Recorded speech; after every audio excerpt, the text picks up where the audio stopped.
بسم الله الرحمن الرحيم الحمد لله رب العالمين والعاقبة للمتقين والصلاة والسلام على سيدنا محمد وعلى آله وأصحابه أجمعين اما بعد۔ ہماری گزشتہ نشست توبہ اور استغفار کے بارے میں تھی، اور عرض یہ کیا گیا تھا کہ توبہ اور استغفار سے متعلق 7 ابتدائی کچھ باتیں ذکر کی جائیں گی، اس کے بعد پھر ہم توبہ اور استغفار سے متعلق باقاعدہ احادیث کا آغاز کریں گے۔ ان 7 باتوں کی تفصیل یہ ہے کہ سب سے پہلی چیز توبہ اور استغفار کی اہمیت اور ضرورت، دوسرا توبہ اور استغفار کی حقیقت، تیسری چیز یہ کہ توبہ اور استغفار کے قبول ہونے کی شرائط، چوتھی چیز یہ کہ توبہ اور استغفار کی اقسام، اس کی قسمیں، پانچویں چیز یہ کہ توبہ کب تک قبول ہوتی ہے، چھٹی چیز یہ کہ توبہ اور استغفار کے آداب کیا ہیں، اور ساتویں چیز یہ کہ توبہ اور استغفار کے فضائل اور فوائد اور انعامات کیا ہیں۔ ان میں سے ہم ابتدائی 4 باتوں کی تفصیل گزشتہ نشست میں سن چکے ہیں۔ آج اس سے متعلق 5ویں بات یعنی توبہ کب تک انسان کی قبول ہوتی ہے، 5ویں بات سے انشاءاللہ ہم آج کی نشست کا آغاز کر رہے ہیں۔ اللہ تبارک و تعالی ہمیں اپنے توابین بندوں میں، توبہ کرنے والے بندوں میں شامل فرمائے، اور ہم سب کو اپنے محبوب بندوں میں شامل فرمائے۔ ان اللہ یحب التوابین ویحب المتطہرین۔ بہرحال توبہ کب تک مقبول ہوتی ہے اور کب تک انسان کی توبہ بارگاہ الہی میں قبول ہوتی ہے، اس کی 2 انتہائیں ذکر کی گئی ہیں۔ ایک انتہا ہر شخص کی انفرادی اور اس کی ذاتی زندگی سے متعلق ہے، اور دوسری انتہا کائنات کی اجتماعی طور پر انتہا سے متعلق ہے۔ ہر شخص کی ذات کے اعتبار سے جو توبہ کی انتہا ہے وہ اس کی موت ہے۔ جب تک انسان کے دم میں دم ہے، سانسیں چل رہی ہیں، زندگی کی رمق باقی ہے، انسان زندہ ہے، زندگی کے ایام گزار رہا ہے اور پورے کر رہا ہے، اس وقت تک اس کی توبہ قبول ہوتی ہے۔ یہ ہر شخص کا ایک انفرادی اور اس کا ذاتی معاملہ ہے۔ جب اس کی زندگی کا اختتام ہو جائے گا، اس کی توبہ کا وقت ختم ہو جائے گا، اس لیے کہ توبہ کی ہر شخص کی جو انتہا ہے ذات کے اعتبار سے، اپنی ذات اور اپنی انفرادی زندگی کے اعتبار سے، وہ اس کی زندگی کا اختتام ہے۔ جب تک زندگی باقی ہے توبہ قبول ہوتی ہے، جب زندگی ختم ہو جائے تو توبہ کے قبول ہونے کا وقت نکل جاتا ہے۔ حدیث میں آتا ہے ان اللہ یقبل توبۃ العبد ما لم یغرغر، اللہ تعالیٰ بندے کی توبہ کو اس وقت تک قبول فرماتے ہیں جب تک کہ اس کی روح حلقوم تک نہ پہنچ جائے، جس کو غرغرے کی کیفیت کہتے۔ جب انسان کے آگے عالم بالا منکشف ہو جائے، فرشتے نظر آنے لگیں، غرغرے کی کیفیت ہو، جان حلق تک پہنچ جائے، تو اس کے بعد پھر توبہ کا دروازہ اس کی ذاتی زندگی اور انفرادی زندگی کے اعتبار سے بند ہو جاتا ہے۔ اس وقت کے آنے سے پہلے پہلے توبہ کر لو، کیونکہ اس وقت کے آنے کے بعد پھر توبہ کا دروازہ بند ہو جائے گا۔ جیسے کوئی شخص قبر میں جانے کے بعد توبہ کرے، میدان محشر میں توبہ کرے، حساب اور کتاب کے وقت میں توبہ کرے، جیسے اس وقت کی توبہ بارگاہ الہی میں مقبول نہیں، اسی طرح غرغرے کی کیفیت کے وقت بھی توبہ قبول نہیں ہوتی۔ اس لیے جب تک جان باقی ہے، زندگی باقی ہے، اپنی زندگی کی قدر کرتے ہوئے انسان کو توبہ کر لینی چاہیے۔ بغیر توبہ کیے دنیا سے جانا بہت بڑے نقصان اور خسارے کی بات۔ یہ پہلی انتہا ہے جو ہر شخص کی ذاتی زندگی کے اعتبار سے ہے۔ دوسری انتہا وہ کائنات کی اجتماعی طور پر، پوری کائنات کی اجتماعی انتہا کو بیان کیا گیا ہے، اور وہ یہ ہے کہ جب تک پوری دنیا کے اندر توبہ کا دروازہ کھلا رہے گا، جب تک کہ سورج مشرق کے بجائے مغرب سے نہ طلوع ہو جائے۔ جب سورج مغرب سے طلوع ہو جائے، حالانکہ اس کے طلوع ہونے کی جگہ مغرب نہیں ہے، جب سورج مغرب سے طلوع ہو جائے تو اس وقت پھر توبہ کا دروازہ بند ہو جائے گا۔ ترمذی شریف کی روایت ہے، حضرت صفوان ابن عسال مرادی رضی اللہ تعالیٰ عنہ فرماتے ہیں کہ اللہ تبارک و تعالیٰ نے مغرب میں یعنی مغرب کی جانب ایک دروازہ توبہ کا بنا رکھا ہے، اس کی چوڑائی 70 سال کی مسافت کے برابر ہے۔ چوڑائی 70 سال کی مسافت کے برابر ہے، تو آپ لمبائی کا اندازہ کریں، لمبائی تو عام طور پر چوڑائی سے زیادہ ہوتی ہے، جب چوڑائی 70 سال کی مسافت کے برابر ہے تو لمبائی کتنی ہوگی؟ اور وہ مغرب کی جانب جو توبہ کا دروازہ اللہ رب العزت نے اتنا طویل اور عریض بنایا ہے، وہ کبھی بند نہیں ہوتا، مستقل کھلا ہوا ہے، مستقل کھلا ہوا ہے. جب سے یہ دنیا بنی ہے، کائنات بنی ہے، وہ توبہ کا دروازہ کھلا ہوا ہے، کبھی بند نہیں ہوتا. یہاں تک کہ سورج مغرب کی جانب سے نکل آئے اس وقت تک وہ کھلا ہوا ہے. جب سورج مغرب کی جانب سے نکلے گا تو وہ دروازہ بند ہو جائے گا. پھر اس کے بعد قرآن کریم کی انہوں نے وہ آیت تلاوت فرمائی جو سورۃ الاعراف میں ہے، آخری رکوع کے اندر، یوم یأتی بعض آیات ربک لا ينفع نفسا ایمانها لم تکن آمنت من قبل، کہ جس دن تمہارے پروردگار کی جانب سے کوئی نشانی آ گئی، اس دن کسی بھی ایسے شخص کا ایمان اس کے لیے کوئی کارگر اور کارآمد نہیں ہوگا جو اس سے پہلے ایمان نہ لایا ہو. یعنی اس کا مطلب یہ کہ کائنات کی وہ جو ایک انتہائی نشانی اللہ تعالیٰ کی طرف سے جو مقرر کردہ ہے، جب وہ آ گئی، یعنی مغرب کی جانب سے سورج طلوع ہو گیا، تو اب کوئی شخص جو اب تک ایمان نہ لایا ہو، اب اس کا ایمان لانا کوئی کارگر نہیں ہوگا. چنانچہ لوگ اس وقت اس نشانی کے نظر آنے کے بعد ایمان قبول کریں گے، لیکن ان کا ایمان قبول کرنا کوئی فائدہ مند نہیں ہوگا. یہ ہے وہ دوسری انتہا جو کائنات کی مجموعی انتہا ہے. اس کا تعلق ہر شخص کی اپنی ذات اور اس کی انفرادی زندگی سے نہیں، یہ کائنات کی مجموعی ایک انتہا ہے، جس کا مطلب یہ کہ پوری کائنات کے اندر اللہ تعالیٰ نے مجموعی طور پر ایک توبہ کا دروازہ رکھا ہے. وہ دروازہ مسلسل کھلا ہوا ہے، اور جب سے دنیا بنی ہے وہ کھلا ہوا ہے. بند کب ہوگا؟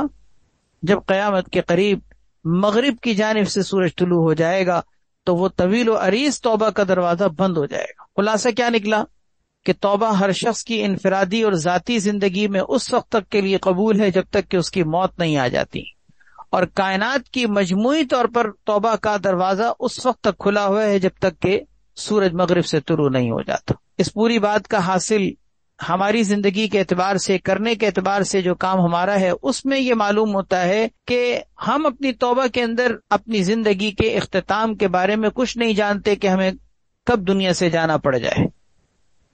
کوئی نہیں کہہ سکتا کہ آج کا یہ نکلا ہوا سورج جو ہمیں چمکتا دھمکتا ہوا نظر آ رہا ہے، ہم اس کو غروب ہوتا ہوا اپنی آنکھوں سے دیکھ سکیں گے یا نہیں. کوئی ہے مائی کا لال جو یہ کہہ سکتا ہو کہ میں اس سورج کے غروب ہونے کو اپنی آنکھوں سے دیکھ سکوں گا؟ کسی کو اپنی زندگی کے اندر ایک پل کی بھی گارنٹی نہیں. جب ہمیں اپنی زندگی کے اختتام کا کچھ نہیں پتا تو توبہ کے اندر تاخیر مت کیجیے. اس سے پہلے کہ توبہ کا دروازہ بند ہو جائے ہمیں توبہ کر لینی چاہیے. اس سے پہلے کہ یہ قیمتی وقت ہمارے ہاتھ سے نکل جائے ہمیں اس وقت کو قیمتی بنا لینا چاہیے، ورنہ خدا نخواستہ توبہ کیے بغیر دنیا سے جانے کا مطلب یہ ہے کہ اب معاملہ اللہ تبارک و تعالیٰ کے ہاتھ میں ہے کہ اللہ تبارک و تعالیٰ چاہیں گے تو اپنی رحمت سے معاف کر دیں گے، اور نہیں چاہیں گے تو اس گناہ پر انسان کو جو توبہ کیے بغیر آخرت منتقل ہو رہا ہے کہیں پکڑ نہ ہو جائے اور اس کی وجہ سے جہنم میں نہ دھکیل دیا جائے. اللہ تعالیٰ پناہ میں رکھے. بہرحال یہ تھی پانچویں بات کہ توبہ انسان کی کب تک قبول ہوتی ہے. چھٹی بات توبہ کے آداب. توبہ انسان کو کرنی چاہیے اور اس کے اندر کن آداب کا لحاظ رکھنا چاہیے، ان آداب کو توبہ کے آداب کہا جاتا ہے. ایسے آداب کو بھی قرآن و سنت کی روشنی میں ہمیں سمجھنا چاہیے تاکہ ہم ان آداب کا لحاظ رکھیں اور ان کا لحاظ رکھتے ہوئے توبہ کریں. میں بنیادی طور پر آپ کے سامنے 10 اہم ادب ذکر کروں گا. یہ بہت اہم توبہ کے آداب ہیں جو نصوص اور روایات سے ماخوذ ہیں، اس لیے ان کو سمجھنا چاہیے اور عملی زندگی میں ان کو توبہ کے اندر اپنانا چاہیے. ہر چیز کے آداب ہوتے ہیں، ہر چیز کا ایک طریقہ کار ہوتا ہے، توبہ کا بھی ایک طریقہ کار ہے. سب سے پہلا ادب ہے توبہ کا کہ توبہ میں تاخیر نہ کی جائے، کیونکہ زندگی موت کا کوئی پتہ نہیں ہے.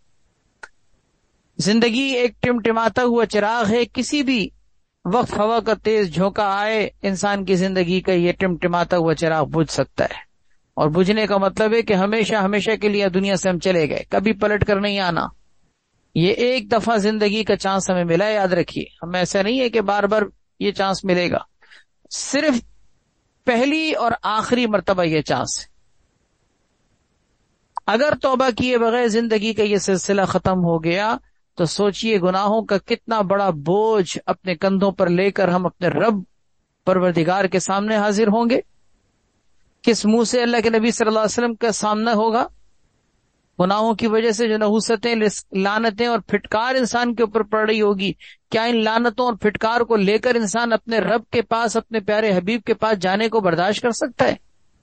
اس لیے اس گندگی کو جتنی جلدی ہو سکے اپنے سے دور کریے۔ خدا نخواستہ آپ سوچئے کہ اگر آپ کے اوپر، آپ کے کپڑوں پر، آپ کے جسم پر کوئی غلاظت لگ جائے، نجاست لگ جائے، کوئی گندگی لگ جائے، تو کیا ایک انسان گوارا کرتا ہے کہ چلو کوئی بات نہیں، لگ گئی، ابھی لگے رہنے دو، بعد میں صاف کر لوں گا؟ کوئی غلاظت، نجاست، گندگی انتہائی درجے کی ایسی لگ گئی ہو تو آپ اس میں 1 منٹ نہیں برداشت کریں گے کہ اپنے کپڑے آپ خراب رکھیں، بھلے آپ کو نماز پڑھنی ہے یا نہیں پڑھنی، آپ کو قرآن مجید پڑھنا ہے یا نہیں پڑھنا، آپ کو اس وقت کوئی پاکی والا کام کرنا ہے یا نہیں کرنا، لیکن کوئی غلاظت، نجاست خدا نخواستہ کپڑے پہ لگ جائے، کپڑے یا جسم پر لگ جائے، ایک انسان اپنے ہاتھ میں غلاظت لگ جائے تو اس کو بھی 1 منٹ کے لیے بھی برداشت نہیں کرتا، بھلے اس سے آپ نے اس ہاتھوں سے کچھ کھانا ہو یا نہ کھانا ہو، لیکن آپ کے ہاتھ اگر غلاظت میں لگے ہوئے تو کیا کوئی برداشت کرے گا؟ تو 1 منٹ کی بھی تاخیر نہ کیجیے۔ یہ بہت بڑا شیطانی دھوکہ ہے کہ ہم اپنی زندگی کے اندر یہ سوچ کے بیٹھے ہوتے ہیں کہ جی جب کمر ٹیڑھی ہو جائے گی تو اس وقت توبہ کریں گے، بال سفید ہو جائیں گے پھر توبہ کریں گے، جب جسم ناتواں ہو جائے گا، سیدھا کھڑا نہیں ہو پائے گا، اس وقت جو ہے وہ ہم توبہ کریں گے، جب قبر کے قریب پہنچ جائیں گے تو توبہ کریں گے۔ انسان اپنی زندگی کے بارے میں اتنی لمبی لمبی امیدیں لگا کے بیٹھتا ہے اور اسی امید اور آس پر دنیا سے توبہ کیے بغیر روانہ ہو جاتا ہے۔ کتنے ہی آج قبرستان میں ایسے مردے مدفون ہیں کہ جنہوں نے یہی سوچ رکھا تھا کل تک کہ ہم توبہ کریں گے، لیکن توبہ کا موقع نہ مل سکا۔ جو یہ سوچتے تھے کہ ہم نمازیں شروع کریں گے لیکن ان کو موقع نہ مل سکا۔ کتنی ہی ایسی خواتین، کتنی ہی ایسی عورتیں دنیا سے چلی گئیں جو یہ سوچا کرتی تھی کہ ہم پردہ کریں گے، شرم اور حیا کے ساتھ، پاک دامنی کے ساتھ، عفت کے ساتھ، پردے کے ساتھ، حجاب کے ساتھ زندگی گزاریں گے، ایک مسلمان بن کر زندگی گزاریں گے، لیکن زندگی نے وفا نہ کی، وقت نے ساتھ نہ دیا اور اسی طرح توبہ کیے بغیر دنیا سے چلی گئی۔ اس لیے سب سے پہلا ادب توبہ کا یہ ہے کہ توبہ میں تاخیر نہ کرے۔ قرآن کریم میں اللہ تعالیٰ نے سورہ نساء کے اندر ارشاد فرمایا ہے کہ انما التوبۃ علی اللہ للذین یعملون السوء بجہالہ، اللہ تبارک و تعالی نے توبہ قبول کرنے کی جو ذمہ داری لی ہے یہ ان لوگوں کے لیے ہے جو نادانی سے، کوئی جہالت کی حالت میں کوئی برائی کر ڈالیں، ثم یتوبون من قریب، پھر بہت جلدی توبہ کر لیں۔ اللہ ان کی توبہ کو قبول کرتے ہیں اور اس کی اللہ نے اپنے اوپر ذمہ داری لی۔ فاولئک یتوب اللہ علیہم، تو اللہ تعالیٰ ایسے لوگوں کی توبہ کو ضرور قبول کر لیتے ہیں۔ کن لوگوں کی؟ جو نادانی میں کوئی برائی کر بیٹھے اور پھر جلد ہی توبہ کر لیں، جلد توبہ کر لیں۔ ثم یتوبون من قریب، سورہ نساء کی یہ آیت نمبر 17 ہے، اس میں اللہ تعالیٰ فرما رہے ہیں ثم یتوبون من قریب، کہ پھر وہ جلدی توبہ کر لیں۔ اس کا مطلب کیا کہ توبہ جلدی کرنے کی چیز ہے، تاخیر کرنے کی چیز نہیں ہے۔ ایک عابد نے اپنے بیٹے کو نصیحت کرتے ہوئے کیا ہی بہترین جملہ ارشاد فرمایا، کتابوں میں ان کا یہ جملہ موجود ہے، شعب الایمان میں علامہ بیہقی رحمۃ اللہ علیہ نے ذکر کیا ہے۔ فرمانے لگے یا بنیا لا تکن ممن یرجی الآخرۃ بغیر عمل، اے میرے بیٹے تم ان میں سے نہ ہونا جو بغیر کسی عمل کے آخرت کے امیدوار ہوتے ہیں اور لمبی امیدوں کے سہارے پر توبہ میں تاخیر کرتے چلے جاتے ہیں۔ یہ سوچ کر کے لمبی امیدیں لگا کر کہ ابھی تو میں جوان ہوں، ابھی تو میری زندگی کے ایام گزرے ہی کیا ہیں، ابھی تو میری شادی ہی کیا ہوئی ہے، شادی ہو جائے تو یہ سوچتا ہے ابھی تو میرے بچے ہی نہیں ہوئے ہیں، بچے ہو جائیں تو کہتے ہیں کہ ابھی تو میں باپ ہوں، ابھی تو میں دادا ہی نہیں بنا ہوں، ابھی تو میرے بچوں کی شادیاں بھی نہیں ہوئی، بچوں کی شادیاں ہو جاتی ہیں پھر کہتے ہیں کہ جی میرے بچوں کے ابھی تو بچے نہیں ہوئے، ابھی تو میں دادا تھوڑی بناؤں۔ یعنی مسلسل ڈیلے کرتے رہتے ہیں، ہم توبہ کو مسلسل ڈیلے کرتے رہتے ہیں۔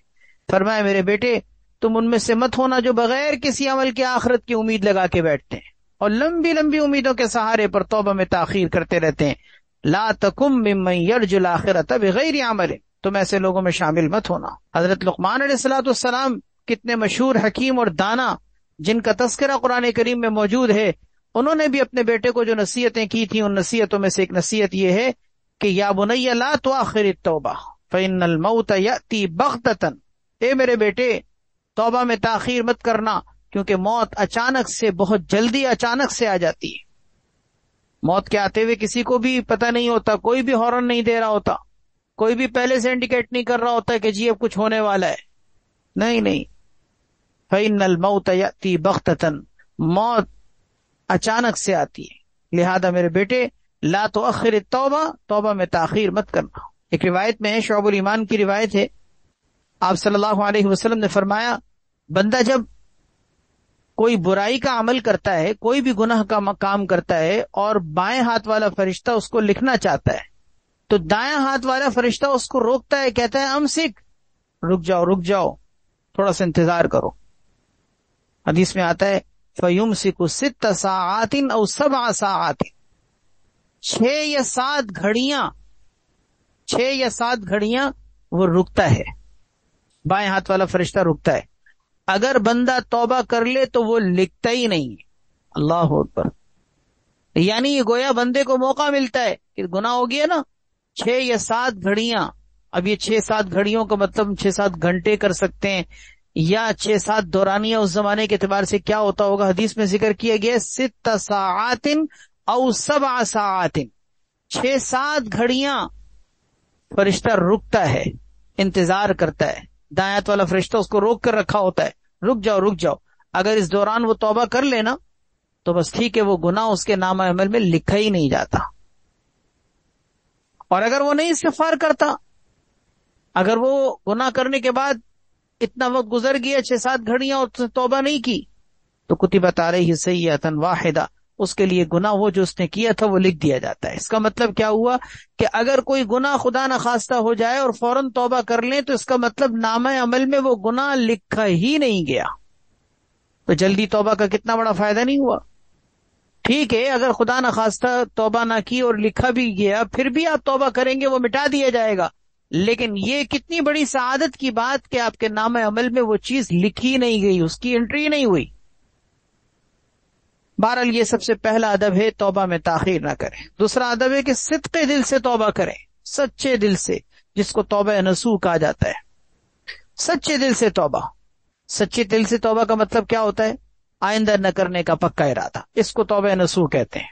یہ نہیں کہ توبہ کرتے ہوئے بھی آپ یہ کہیں کہ نہیں گناہ تو میں نہیں چھوڑ سکتا، یا اللہ تو معاف کر دے، نہیں، یہ سچے دل کی توبہ نہیں ہے، یہ سچے دل کی توبہ نہیں ہے، یہ تو ایک طرح سے توبہ کے ساتھ استہزاء اور مذاق ہے۔ گناہ کیے جا رہے ہیں اور گناہ کا دوبارہ بھی ارادہ ہے، لیکن اس ارادے کے ساتھ اللہ سے معافی بھی مانگ رہے۔ صدق دل سے توبہ، قرآن کریم میں اللہ تعالیٰ نے ارشاد فرمایا ہے سورہ تحریم پارہ نمبر 28 کے بالکل آخری رکوع کے اندر، یا ایھا الذین آمنوا توبوا الی اللہ توبۃ نصوحا، اے ایمان والو اللہ تبارک و تعالیٰ کی طرف سچی توبہ کے ساتھ رجوع کرو۔ سچی توبہ، اس کو کہتے ہیں صدق دل کی توبہ۔ حضرت ابراہیم ابن ادہم رحمہ اللہ، بہت بڑے مشہور ایک بزرگ گزرے ہیں، وہ فرماتے ہیں کہ التوبۃ الرجوع الی اللہ بصفاء السر، توبہ نام ہی اس چیز کا ہے کہ دل کے خلوص کے ساتھ اللہ کی جانب رجوع کیا جائے، دل کے خلوص کے ساتھ، سچے دل کے ساتھ۔ علامہ ابن حجر عسقلانی رحمۃ اللہ علیہ، حافظ الحدیث، فتح الباری کے مصنف، بخاری کے سب سے بڑے شارح، اللہ نے کیا علمی مقام دیا تھا۔ علامہ ابن حجر عسقلانی رحمۃ اللہ علیہ فرماتے ہیں کہ لا تصح التوبۃ الشرعیۃ الا بالاخلاص، شرعی توبہ صرف اور صرف اخلاص کے ساتھ ہوتی ہے، اخلاص کے ساتھ۔ جس نے اللہ کے علاوہ کسی اور کے لیے توبہ کی تو وہ در حقیقت لا یکون تائبا اتفاقا، بالاتفاق کسی کے نزدیک بھی وہ توبہ کرنے والا نہیں ہے، توبہ کرنے والا نہیں ہو سکتا، کیونکہ اس نے غیر اللہ کے لیے توبہ کی ہے۔ غیر اللہ کے لیے توبہ کا مطلب کیا؟ کہ اس نے دکھاوے کے لیے توبہ کی ہو، نام و نمود کے لیے توبہ کی ہو، دنیا کے عارضی مفادات اور اغراض کے لیے اس نے توبہ کی ہو، نہیں، توبہ تو صرف اور صرف اللہ کے لیے ہوتی۔ 2 ادب ہو گئے۔ تیسرا ادب یہ ہے کہ بار بار توبہ کر، توبہ صرف ایک دفعہ نہیں ہوتی، توبہ بار بار توبہ کرنا، یعنی اس کا مطلب یہ کہ توبہ کے اندر بار بار توبہ کریں، ایک دفعہ کی دوبارہ گناہ ہو گیا دوبارہ کریں، دن میں 50 دفعہ، 70 مرتبہ، 100 مرتبہ بھی گناہ ہو جائے، بار بار اللہ کی طرف رجوع کریں، توبہ کریں۔ اس کی مثال ایسی ہے جیسے کہ خدا نخواستہ کوشش چلتے چلتے گر جائے، پاؤں پھنس گیا، کسی پتھر سے لڑک گیا اور انسان گر گیا، تو اس کا مطلب کیا ہوتا ہے کہ گرنے والا انسان گرا رہتا ہے، گر گیا کوئی بات نہیں، پھر کھڑے ہو جائے، اگر 2 مرتبہ اور گر گئے پھر کھڑے ہو جائیں، 5 مرتبہ گر گئے، 10 مرتبہ گر گئے پھر کھڑے ہو جائیں۔ کبھی انسان یہ نہیں کہے گا کہ میں بار بار گر جاتا ہوں، اب تو میں چل ہی نہیں پاتا، اب میں پڑا ہی رہوں گا، نہیں، وہ کھڑا ہوگا، وہ ہمت نہیں ہارے گا۔ کیوں؟ اس لیے کہ اس کو پتا ہے کہ میں یہاں کیا پڑا رہا ہوں۔ گرنے کا مطلب گرا رہنا نہیں ہے، گرنے کا مطلب اٹھنا ہے۔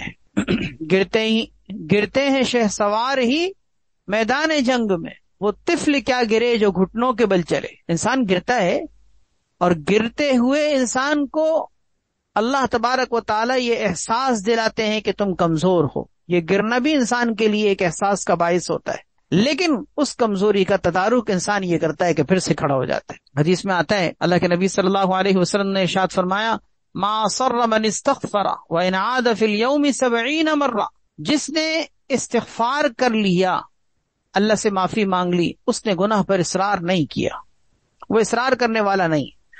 اگرچہ وان عاد فی اليوم 70 مرۃ، اگرچہ دن میں 70 مرتبہ سے زیادہ بھی اس نے گناہ کیا ہو، وہ گناہ پر اصرار کرنے والا نہیں.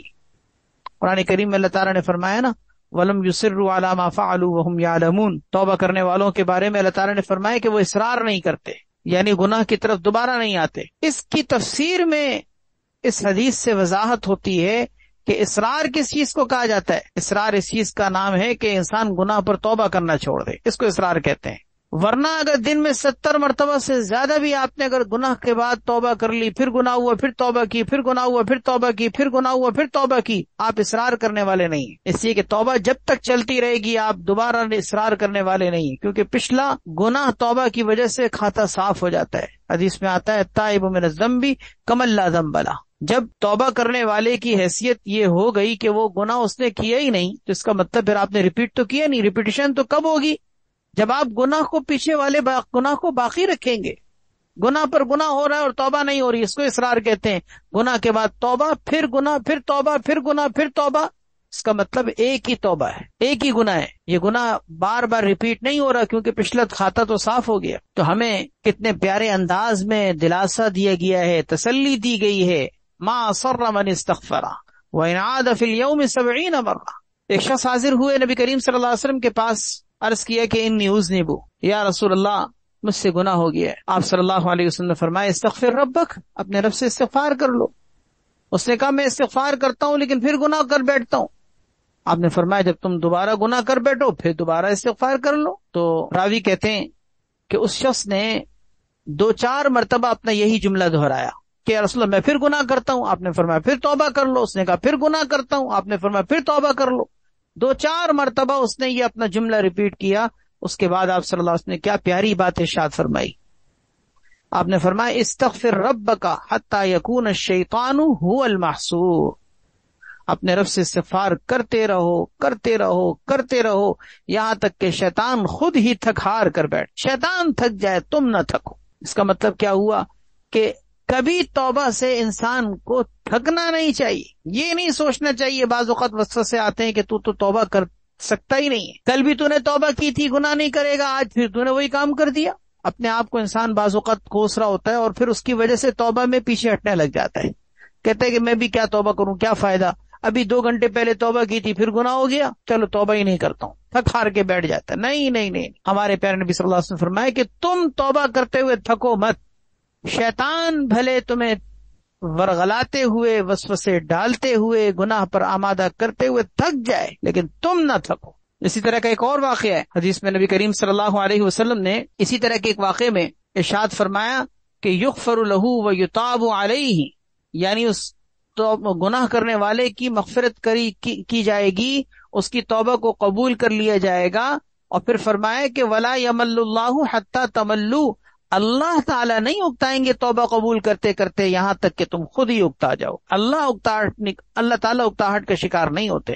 اللہ تعالیٰ نہیں اکتاتے کہ میرے بندے کو میں نے ابھی معاف کیا تھا پھر آ گیا. آج دنیا میں ہم دیکھ لیں، کوئی ہمارا شاگرد ہو، ہمارے اولاد میں سے کوئی ہو، ہمارے ماتحت میں کوئی کام کرنے والا ہو، ہمارا نوکر ہو، ہمارا مزدور ہو، ہمارا خادم ہو، کوئی ہمارے ماتحت کام کرنے والا ہو، 1 سے 2 سے 3 مرتبہ اگر وہ کوئی قصور کر بیٹھے، ہم کہتے ہیں پھر آ گئے تم، کتنی مرتبہ معاف کروں میں تمہیں. اللہ تعالیٰ کبھی یہ نہیں کہتے کہ میں کتنی مرتبہ معاف کروں. اللہ تعالیٰ کو تو اپنے بندے کی یہ ادا پسند آتی ہے. اسی لیے اللہ تعالیٰ نے قرآن کریم میں کتنے پیارے الفاظ میں فرمایا اللہ توبہ کرنے والوں کو پسند کرتے ہیں، انہیں اپنا محبوب بنا لیتے ہیں. حدیث میں آتا ہے ایک شخص نبی کریم صلی اللہ علیہ وسلم کی خدمت میں حاضر ہوئے، کہنے لگے یا رسول اللہ میں ایک ایسا شخص ہوں کہ جس سے بار بار گناہ ہو جاتا ہے، میں کیا کروں. آپ صلی اللہ علیہ وسلم نے ان کا نام لے کے فرمایا کہ فتوب اللہ یا حبیب. یہ حضرت حبیب بن حارث رضی اللہ تعالیٰ عنہ صحابی ہیں. آپ نے فرمایا کہ فتوب اللہ یا حبیب، اے حبیب اللہ سے توبہ کرو. کہنے لگے یا رسول اللہ میں توبہ کرتا ہوں لیکن پھر گناہ کر بیٹھتا ہوں، کیا فائدہ؟ آپ نے فرمایا فَكُلَّمَا أَذْنَبْتَ فَتُبْ، جب کبھی گناہ ہو جائے تم توبہ کرو. حضرت حبیب ابن حارث رضی اللہ تعالیٰ عنہ نے فرمایا کہ یا رسول اللہ اذن تکثر ذنوبی، میرے گناہ تو بہت سارے ہیں، بار بار میں کرتا رہتا ہوں تو میرے گناہ تو بہت سارے ہیں، میرے گناہ کیسے معاف ہوں گے؟ آپ صلی اللہ علیہ وسلم نے فرمایا کہ فَعَفْوُ اللَّهِ أَكْثَرُ مِن ذُنُوبِكَ یا حبیب، اے حبیب ابن حارث اللہ کی معافی تمہارے گناہوں سے زیادہ ہے. تمہارے گناہ کیا کثرت کی حالت میں ہوں گے، اللہ کی معافی، اللہ کا درگزر کرنا تمہارے گناہوں سے کئی گنا زیادہ ہے. وسعت رحمتی، اللہ کی رحمت ہر چیز پر وسعت رکھتی. بہرحال تیسرا ادب یہ ہو گیا کہ انسان کو توبہ بار بار کرنی چاہیے، بار بار جتنی مرتبہ گناہ ہو بار بار توبہ کریں.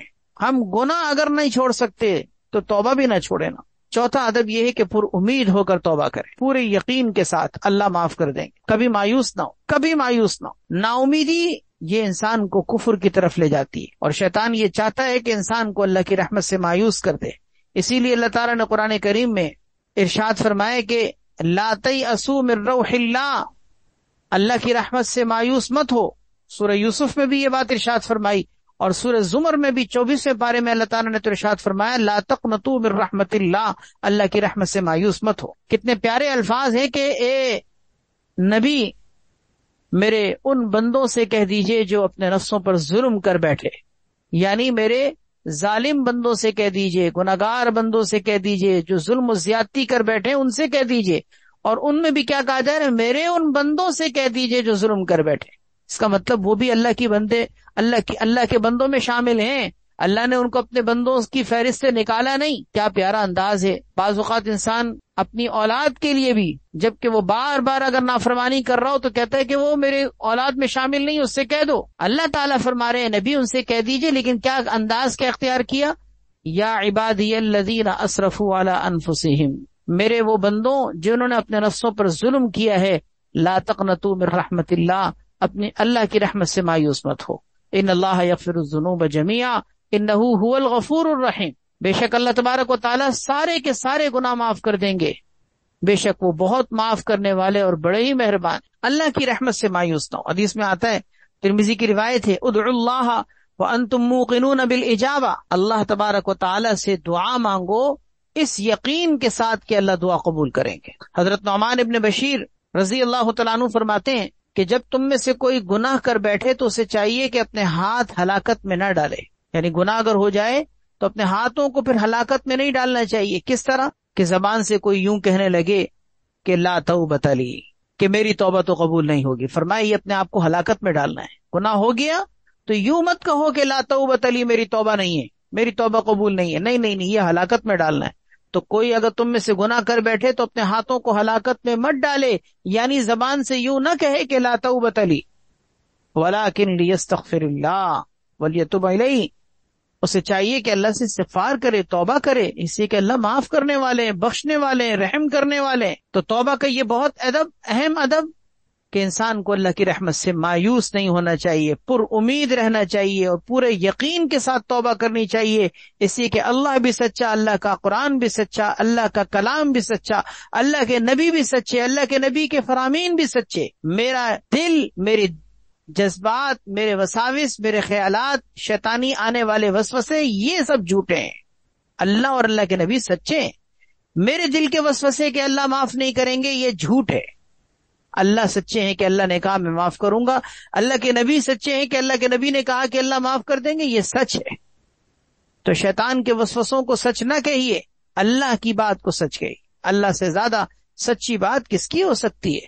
وَمَنْ أَصْدَقُ مِنَ اللَّهِ قِيلًا وَمَنْ أَصْدَقُ مِنَ اللَّهِ حَدِيثًا، اللہ سے زیادہ بھی کسی کی سچی بات ہو سکتی ہے. اس لیے کبھی ایسے وسوسوں کی وجہ سے توبہ کرنے کو مت چھوڑیے. انسان بعض اوقات مایوسی کے دلدل میں ایسا گرتا ہے کہ انسان کو شیطان اس دلدل میں مزید دھسانے لگ جاتا ہے، یہ خیالات ڈال کر کے تیری توبہ تو قبول نہیں ہونی. فرمایا اس طرح تم اپنے آپ کو ہلاکت میں مت ڈالو کہ یوں کہنے لگو لا توبہ تری۔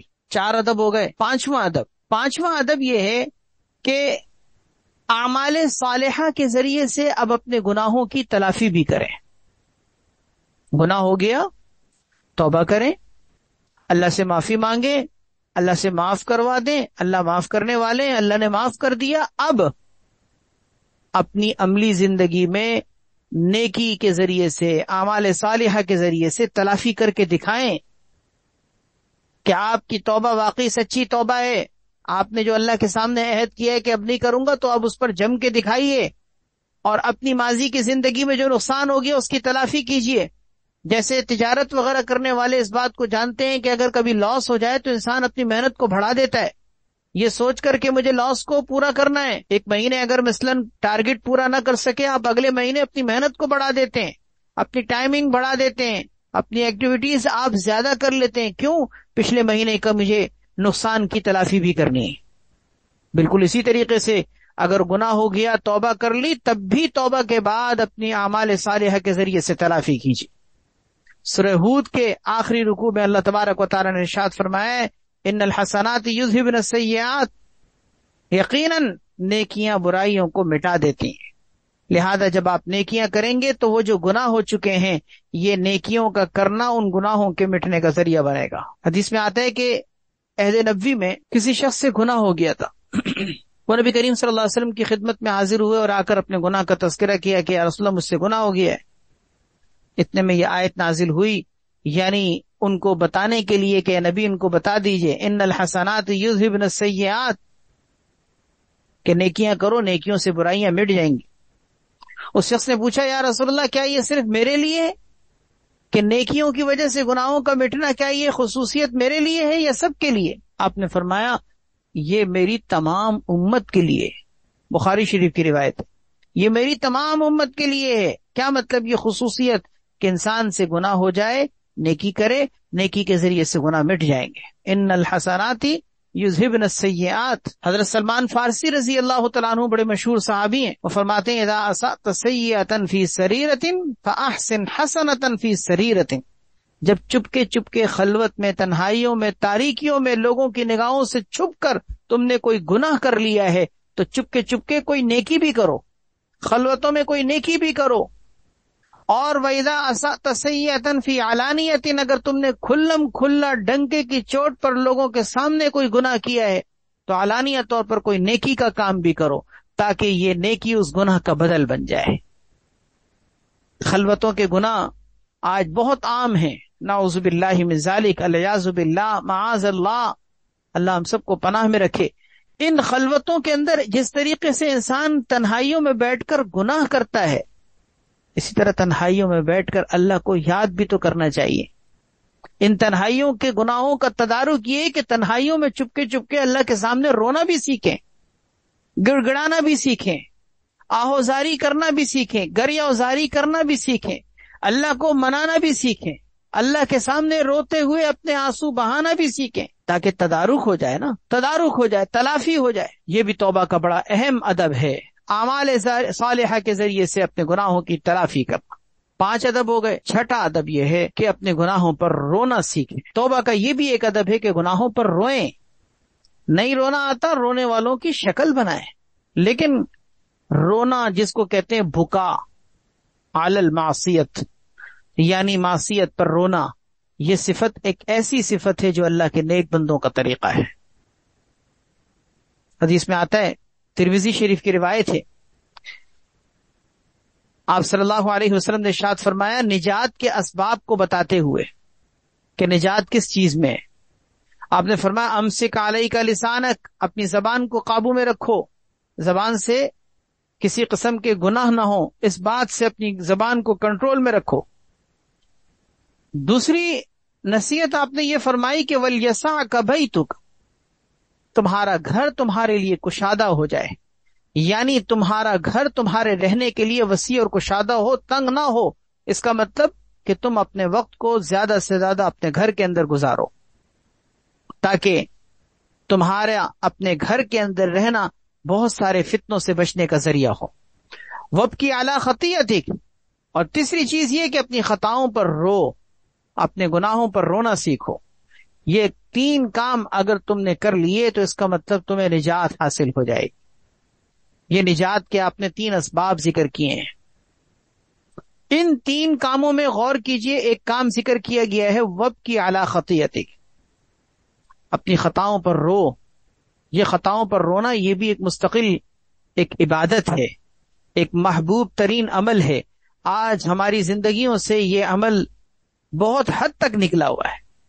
آپ خود سوچیں، دوسروں کے بارے میں چھوڑیے، اپنی زندگی میں سوچیں کہ آپ اپنے گناہوں پہ کتنا روتے ہیں. یا آج سے پہلے ذرا پیچھے پلٹ کر سوچیں کہ آج سے پہلے آپ کبھی اپنی خطا پر روئے تھے تو وہ کون سا وقت تھا؟ کتنا عرصہ پہلے آج سے پہلے آپ اپنی خطاؤں پر کبھی روئے تھے؟ آپ سوچیں، ذرا اپنا احتساب کیجئے، جائزہ لیجئے، آپ کو خود پتہ چل جائے گا کہ ہم گناہوں پر کتنا روتے ہیں.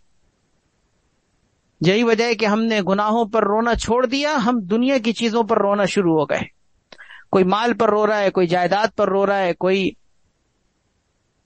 دنیا کے مفادات پہ رو رہا ہے، اغراض پر رو رہا ہے، غموں پہ رو رہا ہے، ٹینشن، ڈپریشن، پریشانیاں، اولاد کی جانب سے، مال کی جانب سے، کن کن چیزوں پر رونا پڑ رہا ہے. اپنے گناہوں پر جو رونا سیکھ لیتے ہیں، اللہ دنیا کی چیزوں پر رونے سے ان کو بچا لیتے ہیں. حضرت سفیان ابن عیینہ رحمہ اللہ فرماتے ہیں کہ البکاء من مفاتیح التوبہ، رونا توبہ کی چابیوں میں سے ایک چابی ہے، توبہ کی کنجی جس سے توبہ کا دروازہ کھلتا ہے. فرمایا یہ رونا یعنی یہ جو بکا ہے، آہو بکا کرنا، یہ توبہ کی کنجی ہے. الا تری انہ یرق فیندم، کیا تم نے نہیں دیکھا کہ رونے والے کا دل نرم ہوتا ہے تو وہ اپنے کیے پر کس طرح سے نادم و پشیمان ہو جاتا ہے. اس کا مطلب کیا کہ یہ رونا ذریعہ بنتا ہے اس کی توبہ کی ندامت کا، توبہ کے آنسوؤں کا ذریعہ بنتا ہے. حضرت عطیہ عوفی رحمہ اللہ فرماتے ہیں من بکا علی خطیۃ محیت عنہ، جو اپنی خطاؤں پر رونا سیکھ لے اس کی خطا مٹا دی جاتی. جو اپنے گناہوں پر خطاؤں پر رونا سیکھ لے، محیت عنہ، وہ خطا اس سے مٹا دی جاتی. حضرت مالک ابن دینار رحمہ اللہ تو فرماتے ہیں کہ البکاء علی الخطیۃ یحط الذنوب، خطاؤں پر رونا گناہوں کو اس طرح سے مٹا دیتا ہے کما تحط الریح الورق الیابس، جیسے کہ پتجھڑ کے موسم میں، خزاں کے موسم میں جب پتے جھڑ رہے ہوتے ہیں، پتجھڑ کے موسم میں ہوا خشک پتوں کو جس طرح گرا دیتی ہے، خشک پتوں کو، اسی طریقے سے فرمایا یہ رونا گناہوں کو ایسے ہی گرا دیتا ہے. اللہ اکبر.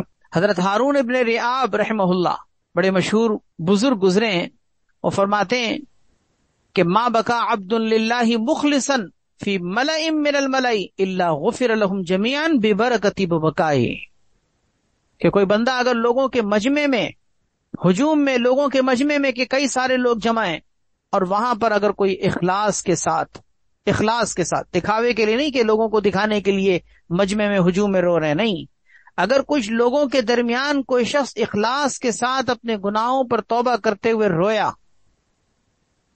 تو اس کے رونے کی برکت سے ان تمام مجمع کے لوگوں کی مغفرت کر دی جاتی، پورے مجمع کی مغفرت کر دی جاتی. کسی ایک کے آنسو اللہ کو اتنے پسند آتے ہیں کہ پورے مجمع کے اٹھے ہوئے ہاتھوں کی توبہ قبول ہو جاتی.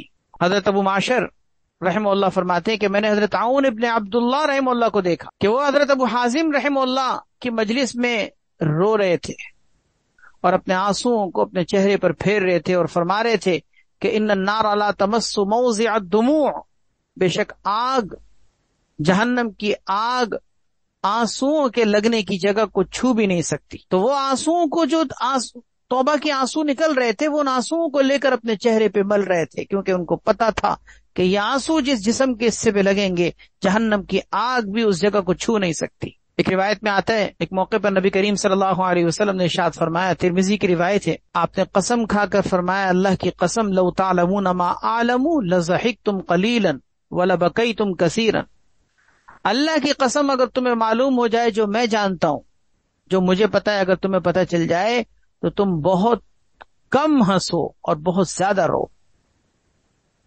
وما تلذذتم بالنساء علی الفرش، اور تم بستروں پر عورتوں سے لذت حاصل کرنے کو ترک کر دو. ولخرجتم الی الصعودات، اور تم اللہ تبارک و تعالی سے آہوزاری کرتے ہوئے صحرا بیابانوں کی طرف نکل جاؤ. اگر تمہیں وہ چیزیں پتہ چل جائیں جو تم میں جانتا ہوں اگر تمہیں پتہ چل جائے تو تمہارے اندر یہ کیفیت پیدا ہو جائے. پہلی بات کہ تم کم ہنسو، دوسری بات یہ کہ تم زیادہ رونے لگو، تیسری بات یہ کہ بستروں پر تم اپنی عورتوں سے لذتیں حاصل کرنا چھوڑ دو اور بیابانوں کی طرف تم نکل جاؤ آہوزاری کرتے ہوئے اگر تمہیں وہ حقیقتیں پتہ چل جائیں جو آگے پیش آنے والی ہیں. اللہ اکبر. حضرت انس رضی اللہ تعالیٰ عنہ سے مروی ہے، آپ صلی اللہ علیہ وسلم نے ارشاد فرمایا یا ایھا الناس ابکوا فإن لم تستطيعوا فتباکوا. اے لوگوں رو اللہ کے سامنے اپنے گناہوں کو سوچ سوچ کر اللہ کے خوف سے توبہ کرتے ہوئے رویا کرو. فإن لم تستطيعوا فتباکوا. اگر تم رونے کی طاقت نہیں رکھتے، آنکھیں خشک ہیں، دل نرم نہیں ہے، دل ایسے سخت ہو چکے ہیں کہ قساوت کا شکار ہونے کی وجہ سے دل نرم ہی نہیں ہو رہے، آنکھوں سے آنسو نکل ہی نہیں رہے، آنکھیں خشک ہو چکی ہیں، فرمایا فإن لم تستطيعوا فتباکوا.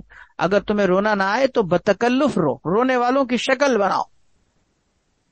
اس کے بعد پھر آپ نے فرمایا کہ فإن أهل النار يبكون في النار حتى تسيل دموعهم في وجوههم كأنها جداول.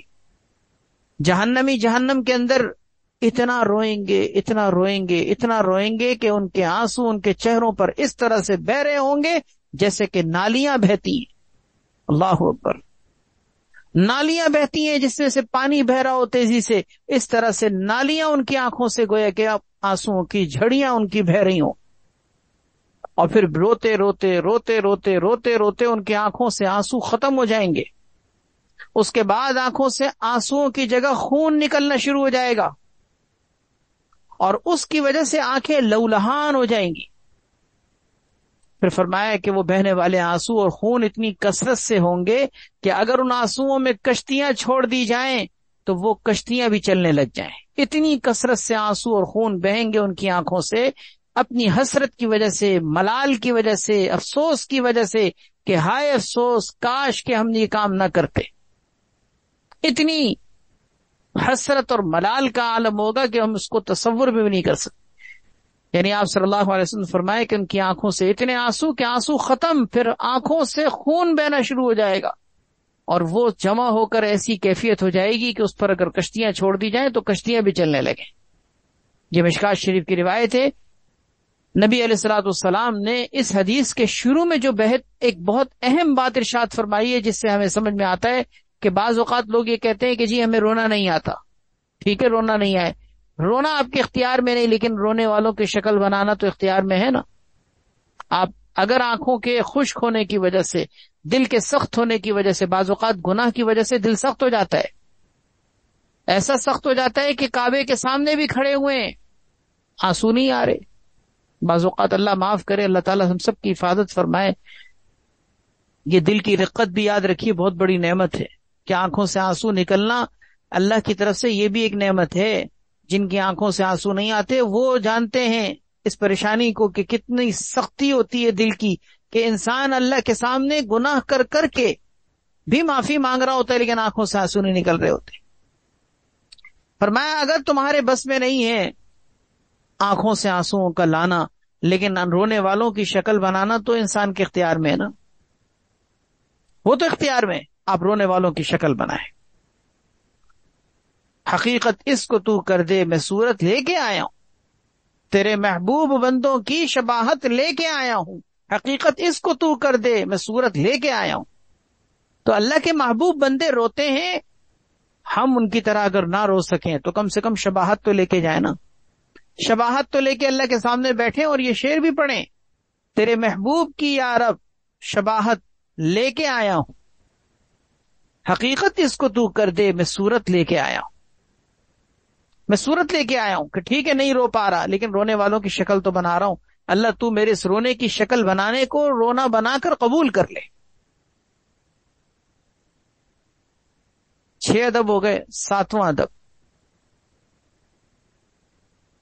7واں ادب یہ ہے کہ گناہ اگر مخفی طور پر کیا ہے تو توبہ بھی مخفی طور پر کریں، اور اگر گناہ علانیہ طور پر کیا ہے سب کے سامنے تو پھر خلوت میں بیٹھ کے توبہ نہ کریں، پھر سب کے سامنے توبہ کریں.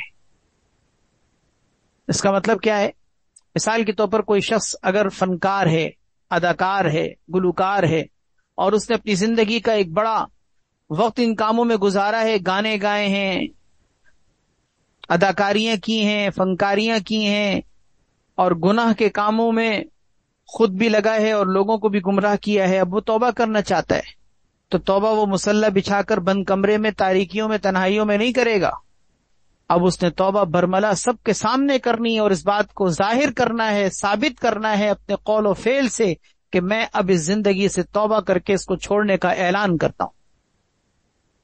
جیسے آپ نے سنا ہوگا بڑے بڑے پاپ سنگر، اداکارائیں، فنکار، گلوکار ایسی توبہ کرتے ہیں اور باقاعدہ برات کا اظہار کرتے ہیں کہ میری ذات سے نکلا ہوا جتنا بھی مواد ہے، جتنا بھی میری ذات سے نکلا ہوا میٹر جو انٹرنیٹ پہ پھیلا ہوا ہے اور میری وجہ سے معاشرے کے اندر گناہ کے کام پھیلے ہیں، میں بری ہوں ان تمام کاموں سے، اور میں اس بات کا اظہار کرتا ہوں کہ میں ان ساری چیزوں سے توبہ کر رہا ہوں. یہ گناہ اس نے علی الاعلان کیا تھا، توبہ بھی علی الاعلان کرنی ہوگی. گناہ اگر مخفی ہو توبہ بھی مخفی ہوتی ہے، علانیہ گناہ کی توبہ بھی علانیہ ہوتی. حضرت معاذ رضی اللہ تعالیٰ عنہ نے نبی کریم صلی اللہ علیہ وسلم سے ایک موقع پر وصیت کی درخواست کی کہ یا رسول اللہ کوئی وصیت فرما دے. آپ صلی اللہ علیہ وسلم نے فرمایا علیک بتقوی اللہ ما استطعت، جتنی تمہارے اندر استطاعت ہے اللہ سے ڈرو. واذکر اللہ عند کل حجر وشجر، اور ہر پتھر ہر درخت کے قریب اللہ تعالیٰ کا ذکر کیا کرو، تاکہ تمہارے اس اللہ کے ذکر کرنے پر درخت بھی اور پتھر بھی گواہ بن جائیں. یعنی جہاں جاؤ تم کچھ نہ کچھ اللہ کا ذکر کرو، کہیں بیٹھو اللہ کا ذکر کرو، کہیں تمہارا جانا ہو اللہ کا ذکر کرو، تاکہ تمہارے ذکر پر وہ ساری کائنات کی چیزیں جہاں جہاں تمہارا گزر ہو رہا ہے وہ گواہ بن جائیں. اور تیسری چیز آپ نے فرمائی ما عملت من سوء فاحدث للہ فیہ توبہ، فرمایا کہ جو تم برائی کر بیٹھو اس سے اللہ تبارک و تعالی سے توبہ کر لیا. پھر فرمایا مخفی طور پر کیے جانے والے گناہ کی توبہ مخفی طور پر کرو، کھلم کھلا کیے جانے والے گناہ کی توبہ علی الاعلان کرو. یہ ہے وہ بات جو میں آپ سے عرض کر رہا ہوں کہ انسان سے گناہ مخفی طور پر ہوا، اس کے گناہ پر کوئی شاہد نہیں، کوئی گواہ نہیں، کسی نے نہیں دیکھا. آپ کو معلوم، آپ کے رب کو معلوم، فرشتوں کو معلوم جو آپ کے گناہ پر گواہ ہیں. اس جگہ پر جہاں آپ نے گناہ کیا کسی نے آپ کو گناہ کرتے ہوئے نہیں دیکھا. اب یہ کوئی ایسی چیز نہیں ہے کہ آپ جا کے لوگوں کو بتاتے پھریں اور اپنے گناہ کا تذکرہ کریں کہ مجھ سے یہ فلاں موقع پر فلاں تنہائی میں یہ گناہ ہو گیا تھا، آپ میرے لیے گناہ سے توبہ کی جو ہے اللہ تعالیٰ سے درخواست کرتے ہیں، میرے لیے دعا کیجیے گا. نہیں، آپ اپنے پردے کو خود چاک کر رہے ہیں. اللہ نے آپ کے گناہ پر پردہ ڈالا، آپ اپنے پردے کو خود چاک کر رہے ہیں. علماء نے لکھا ہے کہ اگر اللہ تبارک و تعالیٰ نے آپ کے گناہ پر پردہ ڈال کر ستاری کا معاملہ کیا ہے تو آپ اپنے گناہ کے پردے کو چاک کر کے اپنے آپ کو ذلیل مت کریں. گناہ ہو گیا ہے، توبہ کے آنسو اللہ کے سامنے اسی طرح بہا دیں جیسے تنہائی میں چھپ چھپ کر گناہ کیا تھا، ایسی تنہائی میں چھپ چھپ کر اللہ کو منا بھی لیں. تو فرمائے کہ جو گناہ بھی تم کر بیٹھو فاحدث للہ فیہ توبۃ، اس میں اللہ تعالیٰ سے توبہ کرو. السر بالسر والعلانیۃ بالعلانیہ. ایک اور موقع پر حضرت معاذ بن جبل رضی اللہ تعالیٰ عنہ کی حدیث ہے کہ وہ فرماتے ہیں کہ آپ صلی اللہ علیہ وسلم نے ایک دفعہ میرا ہاتھ پکڑا اور 1 میل تک آپ مجھے لے کے چلتے رہے، اور آپ نے اس موقع پر مجھے کیا نصیحتیں فرمائیں. اللہ اکبر. وہ کافی لمبی نصیحتیں ہیں، ساری ذکر کرنے کے بجائے میں اس کا وہ حصہ ذکر کرتا ہوں جو اس موضوع سے متعلق ہے. آپ صلی اللہ علیہ وسلم نے فرمایا احدث لکل ذنب توبۃ، اے معاذ ہر گناہ سے توبہ کرو، ہر گناہ سے توبہ کرو.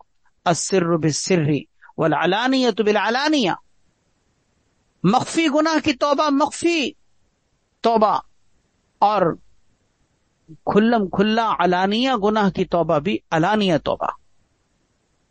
اس کا مطلب یہ ہوا کہ انسان کو توبہ کے آداب میں سے اس ادب کو سمجھنا چاہیے کہ جو گناہ مخفی طور پر ہوا ہے، کسی نے نہیں دیکھا، کسی کو نہیں پتا، آپ چھپ چھپ کر اللہ سے معافی مانگ لیں، توبہ کر لیں۔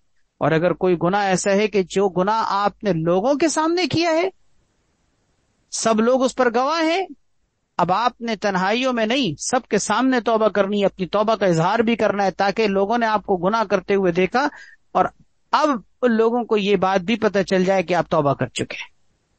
بعض اوقات انسان اپنا لائف اسٹائل چینج کر رہا ہوتا ہے، اپنی زندگی کو صحیح ٹریک پہ لا رہا ہوتا ہے، آزی کی زندگی پر لوگ گواہ ہیں، انہوں نے آپ کی اچھی زندگی کو نہیں دیکھی، آپ اچھی زندگی کا بھی ان کے سامنے اظہار کریں کہ میں جو تھا کل تک اب نہیں ہوں، میری کل تک جو حالت تھی اب کوئی نہ سمجھے کہ میری وہ حالت ہے، میں اپنا ٹریک چینج کر چکا ہوں، میں اپنی زندگی کو بدل چکا ہوں، اب میں وہ نہیں ہوں جو کل تک تھا۔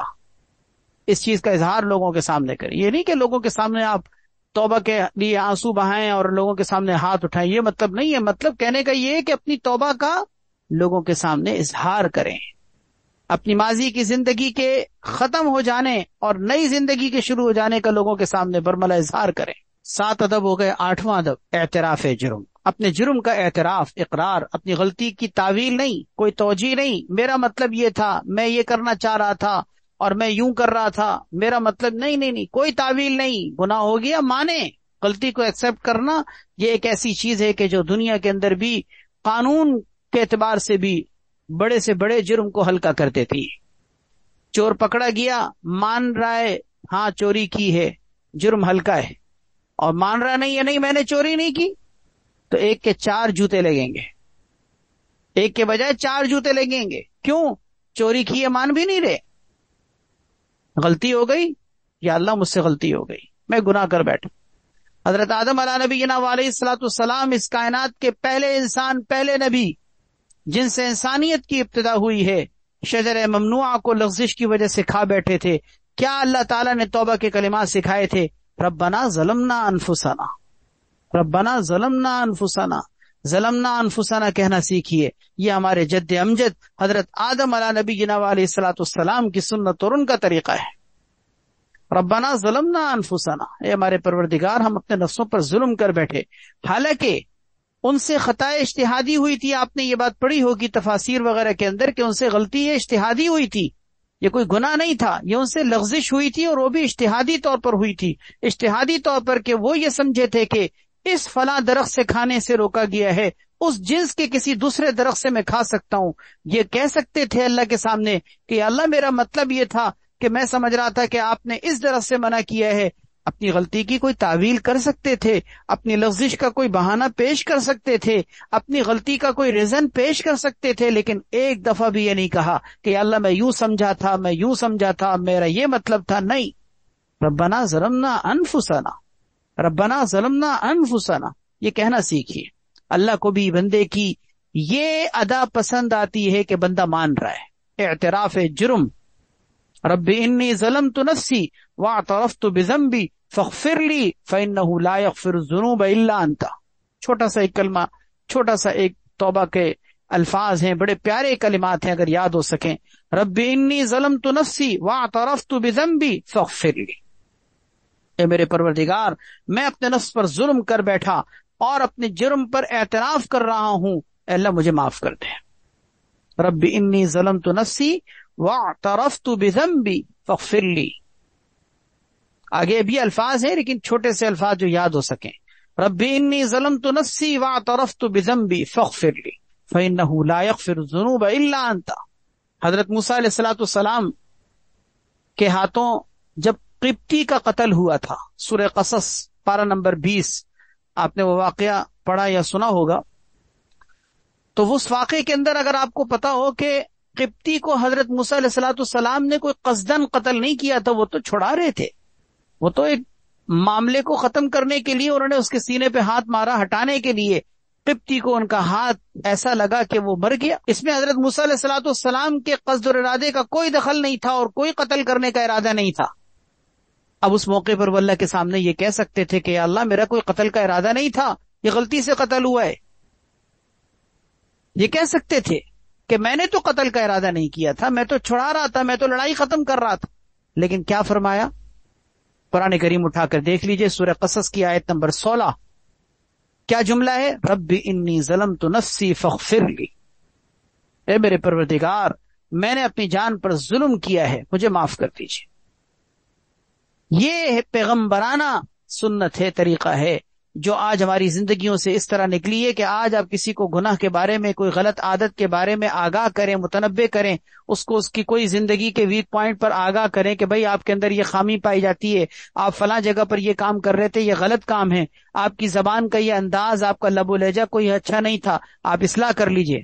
سن لیجئے پھر آگے سے اس کی تقریر سن لیجئے گا، کیسی لمبی چوڑی تقریر شروع ہوتی ہے۔ بعض اوقات تو لوگ آگے سے شروع ہو جاتے ہیں کہ تم ہوتے کون ہو مجھے روکنے والے، ٹوکنے والے، مجھے سمجھانے والے، تمہاری حیثیت کیا ہے؟ بعض اوقات لوگ یوں چیخنے لگ جاتے ہیں، اور بعض اوقات یہ کہتے ہیں کہ جی نہیں، میرا مطلب یہ تھا، میں کوئی یہ تھوڑی کر رہا تھا، اور ایسا تھوڑی ہوتا، اور ایسا ہوتا ہے، اور یہ نہیں ہوتا۔ سنیے اس کے ہیلے بانے۔ نہیں، جرم ہو گیا ہے، مانیے، جرم کو تسلیم کرنا یہ جرم کو ہلکا کر دیتا ہے۔ حضرت یونس علیہ الصلوۃ والسلام لا الہ الا انت سبحانک انی کنت من الظالمین، حضرت یونس علیہ الصلوۃ والسلام سے بھی جو لغزش ہوئی تھی وہ خطا اجتہادی تھی، لیکن ایک دفعہ بھی اپنے گناہ کی کوئی تعویل نہیں کی، اپنی لغزش کی۔ گناہ تو انبیاء علیہ الصلوۃ والسلام سے ہو ہی نہیں سکتا، یاد رکھیے، نہ صغیرہ نہ کبیرہ۔ لغزشیں بعض انبیاء علیہ الصلوۃ والسلام سے ہوئی ہیں، اور وہ لغزش بھی اجتہادی طور پر ہوئی ہیں جو گناہ نہیں کہلاتی، لیکن انبیاء علیہ الصلوۃ والسلام سے کسی بھی جگہ آپ کو تعویل کرنا نہیں ملے گا۔ اس لیے ہمیں بھی نماز کے آخر میں حضرت ابوبکر صدیق رضی اللہ تعالیٰ عنہ نے حضور صلی اللہ علیہ وسلم سے پوچھا تھا کہ میں یا رسول اللہ کوئی دعا بتا دیجیے جو نماز میں پڑھا کروں۔ آپ نے نماز کے آخر میں درود شریف کے بعد ایک دعا سے تلقین کی ہے جو ہم نماز میں پڑھتے بھی ہیں، یقیناً آپ کو بھی یاد ہوگی اور پڑھتے ہوں گے۔ اللہم انی ظلمت نفسی ظلما کثیرا ولا یغفر الذنوب الا انت فاغفر لی مغفرۃ من عندک وارحمنی انک انت الغفور الرحیم۔ بخاری شریف کے اندر یہ روایت موجود ہے کہ حضرت ابوبکر صدیق رضی اللہ تعالیٰ عنہ نے جب درخواست کی تو آپ نے یہ دعا سکھائی، اور اس دعا میں کیا ہے؟ اللہم انی ظلمت نفسی ظلما کثیرا فاغفر لی۔ اللہ اکبر۔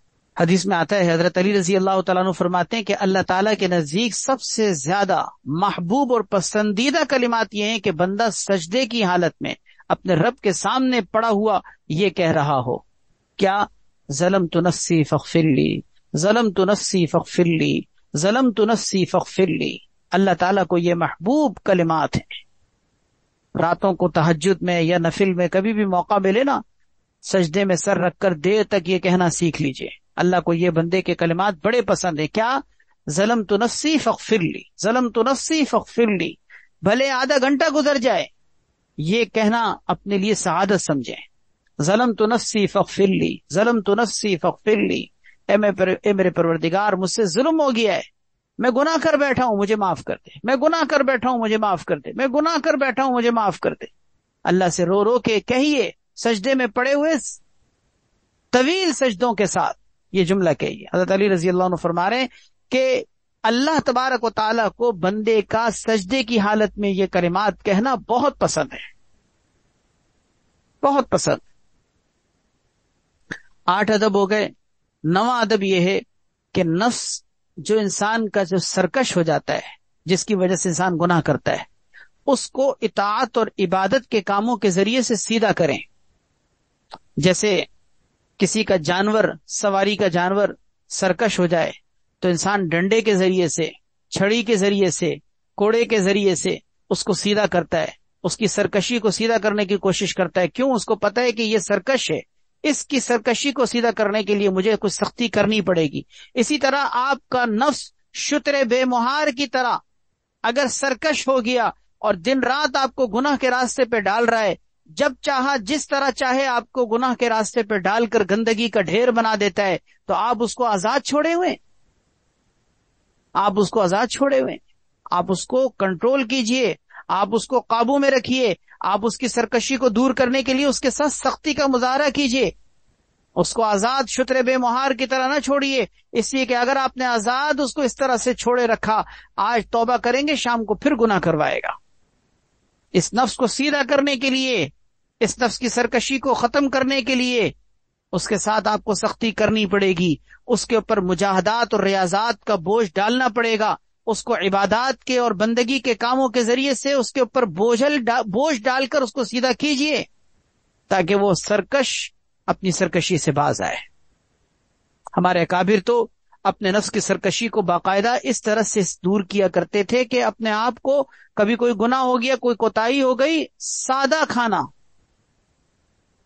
اپنی مقدار سے کم کھانا، سادہ کھانا، لذتوں کو چھوڑنا، اور ان لذتوں کو چھوڑ کر کھلا کر یہ کہتے تھے کہ بہت گناہ کرنا آ گیا ہے نا، کھا اب اس کو، اس سوکھے ٹکڑے کو کھا، اس لیے کہ تو روغنی روٹی کھا کر، روغنی روٹیاں کھا کر تو سرکش ہو رہا تھا نا، اب میں نہیں کھلاؤں گا۔ اس طرح سے کہہ کر سوکھی روٹیاں چبایا کرتے تھے اور کہتے تھے اپنے آپ سے مخاطب ہو کر کہ بہت تو گناہ کی طرف بڑھ رہا تھا نا، اب میں تجھے سیدھا کروں گا۔ روغنی روٹیاں کھا کھا کر تو راتوں کو تہجد سے محروم ہو رہا تھا، اب میں تجھے سوکھے ٹکڑے کھلا کر تجھے سیدھا کروں گا۔ وہ بہرحال بہت اعلیٰ قسم کے لوگ تھے۔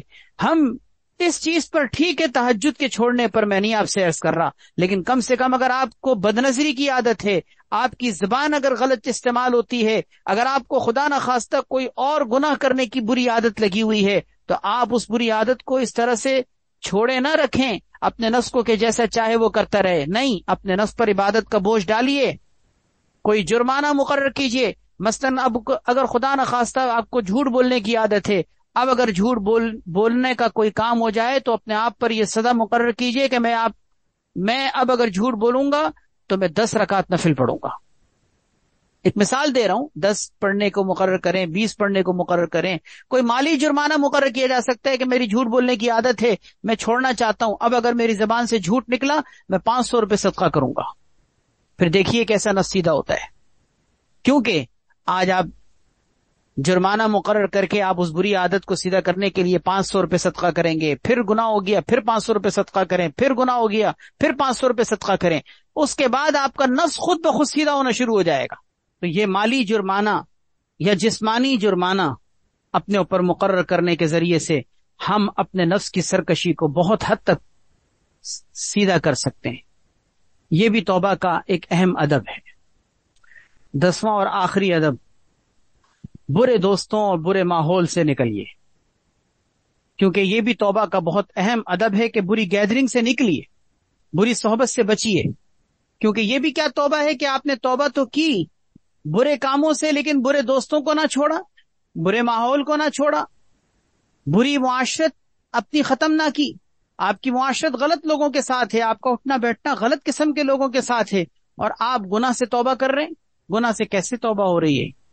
توبہ کے لیے ایک اہم چیز یہ ہے کہ انسان اپنے برے دوستوں کو چھوڑ دے۔ حضرت ذوالنون مصری رحمۃ اللہ علیہ کا یہ ارشاد ہم پچھلی نشست میں پڑھ چکے ہیں کہ حضرت ذوالنون مصری رحمۃ اللہ علیہ فرماتے ہیں کہ 3 چیزیں توبہ کی علامات میں سے ہیں۔ نمبر 1، ماضی کے گناہوں پر روتے رہنا اور دوبارہ ان گناہوں میں پڑنے سے ڈرنا کہ کہیں خدا نخواستہ دوبارہ نہ ہو جائے۔ دوسری چیز، برے دوستوں کو چھوڑ دینا، برے دوستوں کو چھوڑ دینا۔ اور تیسری چیز، اہل خیر یعنی نیک لوگوں کے ساتھ چپکے رہنا۔ اس سے معلوم کیا ہوا کہ یہ توبہ کے اہم آداب میں سے ہے، اہم آداب میں سے، کہ ایک انسان کا اپنے گناہوں پر رونا اور دوبارہ ان گناہوں میں پڑنے سے ڈرتے رہنا، دوسرا برے دوستوں کو چھوڑنا، اور تیسرا اپنی گیدرنگ اچھی رکھنا۔ اللہ تبارک و تعالی ہم سب کو توبہ کے ان آداب کا لحاظ رکھتے ہوئے اپنی توبہ کو مضبوط رکھنے کی اور سچی توبہ کرنے کی توفیق عطا فرمائے۔ وآخر دعوانا الحمدللہ رب العالمین، الحمدللہ رب العالمین والعاقبۃ للمتقین، والصلاة والسلام علی سیدنا محمد وعلی آلہ واصحابہ اجمعین۔ ربنا آتنا فی الدنیا حسنۃ وفی الآخرۃ حسنۃ وقنا عذاب النار۔